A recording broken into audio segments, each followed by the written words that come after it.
সর্বতঃ পানিপাদম তৎসর্বতো বক্ষে শিরোমুখম সর্বতঃ স্মৃতিরল্লোকে সর্বম আবৃত্য তিষ্ঠতি। অর্জুন, সেই পরব্রহ্ম পরমেশ্বরের সব দিকেই সর্বতঃ পানিপাদম, কি আশ্চর্য, তার সব দিকেই পানি মানে হস্ত আছে, চতুর্দিকেই 10 দিকে তার পদ বিস্তৃত, চরণ বিস্তৃত, হস্তপদ চতুর্দিকে পরিব্যাপ্ত হয়ে আছে। আর কি, সর্বদিকে তার চক্ষু, চারদিকে চোখ, আর সর্বত্র তার মস্তক, সর্বত্র তার মুখ, সর্বত্র তার শ্রুতি মানে কর্ণ বিস্তার করে রেখেছেন। এই রূপে জগৎ ব্যাপ্ত হয়ে তিনি রয়েছেন, জগৎ পরিব্যাপ্ত। কি মনে হয় আমাদের?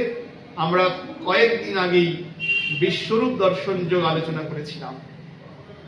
ভগবান এখানে যে কথাগুলি বলছেন, সেই পরব্রহ্ম কেমন না, তার চারদিকেই মুখ আছে, চারদিকেই চোখ আছে, চারদিকে হস্তপদ বিস্তৃত।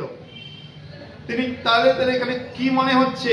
মনে পড়ে না বিশ্বরূপ দর্শন যোগকে, বিশ্বরূপ দর্শন কালে অর্জুনকে যে স্বরূপ দেখিয়েছেন সেই স্বরূপের কথাই বলছেন। তিনি সর্বত্র পরিব্যাপ্ত, সর্বত পানিপাদম, তার সর্বত্র কি রয়েছে? চরণ এবং হস্ত রয়েছে। তৎসর্বত অক্ষি শিরোমুখম, অক্ষি মানে কি? চোখ। তিনি সর্বত্র নিজের চোখকে বিস্তার করে রেখেছেন।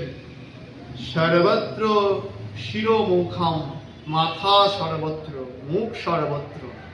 আর সর্বতঃ স্মৃতির্মল্লোকে, তার সর্বত্র কর্ণকে বিস্তার করে রেখেছে।